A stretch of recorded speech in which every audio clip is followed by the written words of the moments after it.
Olá, tudo bem? Meu nome é Lilian, sou professora dos cursos técnicos de Logística e Administração. Sou formada na área de administração, com especialização em logística e em administração também. Atuei e atuo nas duas áreas profissionalmente. E agora eu vou abordar de um tema, né, que abrange a ementa de logística, que é transporte e distribuição. Dentro da questão transporte e distribuição, a gente vai para um subtópico lá que é rede de distribuição. Nessa questão da rede de distribuição, a gente para e vai pensar como que funciona. Então, nós vamos ficar assim, logística, mas como que funciona para esse produto chegar até as minhas mãos, né? Até o cliente final. E dentro disso, desse parar e analisar como que esse produto chega lá, a gente vai ter vários processos, que é o fluxo de informações. Então, nessa rede de distribuição, eu trabalho transporte, eu trabalho armazenagem, ou seja, como é armazenado dentro do silo, ou como é armazenado no armazém, nos armazéns gerais das empresas, como é estocado também esse produto e como é esse fluxo de informação, quais são os sistemas, quais são os softwares que são utilizados para que esse produto chegue, para que eu consiga entender que existe esse sistema. Então, um exemplo bem simples aqui é quando a gente faz uma compra pela internet. Então, ou quando a gente posta qualquer coisa, uma carta ou um produto no correio, você consegue acompanhar esse produto. Então, a hora que você faz uma compra, você consegue identificar porque que está chegando ou que está na transportadora, que saiu do estoque, que foi para a empresa, que está chegando na sua casa, que horas vai chegar na sua casa. E é a mesma coisa no exemplo do correio. Então, você consegue fazer essa rastreabilidade em alguns casos. Hoje, a gente consegue enxergar de forma mais ampla por causa da tecnologia. Então, você consegue enxergar esse processo. Mas, às vezes, a gente não para entender que isso faz parte da rede de distribuição. Então, até chegar à minha casa, eu tenho que entender todo esse fluxo de informações, né? Então, o que acontece? Eu tenho uma outra figura aqui, um outro porém, que é onde a gente mostra que tem esse fluxo de informações, né? Então, eu posso ter, nesse caso aqui, eu tenho uma demanda, né? E tem uma produção, tem a matéria-prima e vai ali o fluxo de informações por fornecedor, para produção, para distribuição ali, né? E para o cliente final. E chegando nesse cliente final, chega lá na minha casa, ou chega, né, para o cliente ali e ele não consegue, talvez, ter a visão de todo esse processo.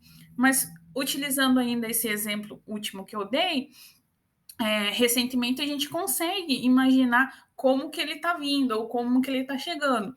Mas se aprofundando aqui, existe duas linhas de produção, a produção empurrada e a produção puxada. Nesse caso da imagem, é produção empurrada. Então, eu produzo uma quantidade de móveis, por exemplo, e levo para a fábrica, né? Faço ali a matéria-prima, que é a madeira, o fornecedor, enfim, todo esse ciclo chega na produção, faço esse móvel, vou fazer a distribuição, entregar nas lojas, seja no varejo ou no atacado, e depois o cliente lá em sua necessidade pessoal, através do marketing ou de uma necessidade realmente latente, ele vai até a loja. Chegou na loja, ele fala: vou comprar essa peça, esse móvel aqui, ou esse estofado, ou qualquer coisa nesse sentido, porque eu estou precisando.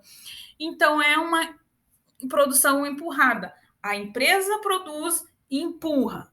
A empresa produz e empurra, que a gente fala. E a produção puxada é aquilo que você vem puxando, ou seja, um exemplo bem prático são essas empresas que trabalham com catálogo. Por exemplo, a Boticário, a Boticário, a Natura, por exemplo, ela tem essa produção enxugada. Só que você tem que imaginar que é o inverso. ou seja, o cliente vai lá e faz o pedido no catálogo, as revendedoras vão lá e baixam no sistema, e automaticamente todo esse sistema que ela baixa aqui no Paraná, vamos dizer, lá em São Paulo está produzindo na fábrica da Natura para chegar em 2 ou 3 dias aqui. Essa é que a gente fala a produção puxada. Continuando, passando por esse fluxo, a gente entendendo que existe esse fluxo, a gente vai para um outro final que é mais detalhado, e a gente precisa entender que existe tudo isso daqui. Então, não é mais só a rede de distribuição, o transporte chegar aqui. Ela é bem mais ampla. Então, assim, a gente tem que ter a visão desse um todo quando se fala em transporte e distribuição, né? Então, eu vou ter ali os fornecedores. Depois dos fornecedores, eu vou ter que entender nesse desenho aqui que eu tenho a gestão de armazenagem, que dentro do meu armazém eu utilizo softwares e que vão fazer o controle, além do software, né, seja o SAP ou o WMS, que são os mais utilizados, que são sistemas de controle de distribuição, de centros de distribuição mesmo. Eu também tenho que saber que eu preciso de operadores, de áreas logísticas, que eu vou atender o caminhoneiro, tudo nesse centro, nessa área de gestão ali. Passando essa gestão, eu tenho o estoque, né?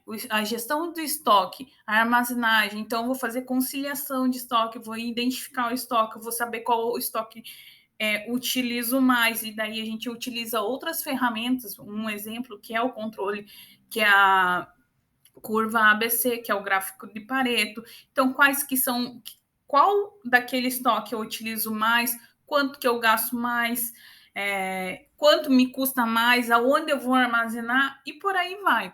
Então, dentro desse processo de centro de transporte e distribuição, eu tenho que entender que existem várias variáveis que podem contribuir e afetar no custo final. Então, aquela imagem que a gente viu do fornecedor, né, da matéria-prima ali desenvolvendo, do centro de distribuição, a fábrica, o centro de distribuição e chegar no cliente final, eu tenho todas essas variáveis. Então, é por isso que é importante a gente entender e compreender o transporte de distribuição. Teoricamente, a gente teria que abordar mais outros temas, que seria quais os tipos de transporte. E aí a gente entraria nos modais existentes existentes, né? Que é o rodoviário, o aéreo, dutoviário, aquaviário e ferroviário. Hoje é uma coisa bem visível que nós brasileiros utilizamos mais o rodoviário no Brasil, mas também, né, exportações a gente utiliza o aquaviário. Tá aí os portos de Paranaguá e Antonina, que são referências, né, e são os que são os mais utilizados no estado do Paraná. Temos outros também, Porto de Pontal, enfim. Mas esses são os transportes que a gente utiliza para fazer essa distribuição, tá? Encerrando aqui, espero que vocês consigam entender esse compilado, entender que o transporte e distribuição, ela depende desses fluxos de informações. Então, para eu ter esses fluxos de informações, né, eu preciso ter o processo redondinho, eu preciso entender como ele funciona completamente, ok? Eu agradeço e fico à disposição.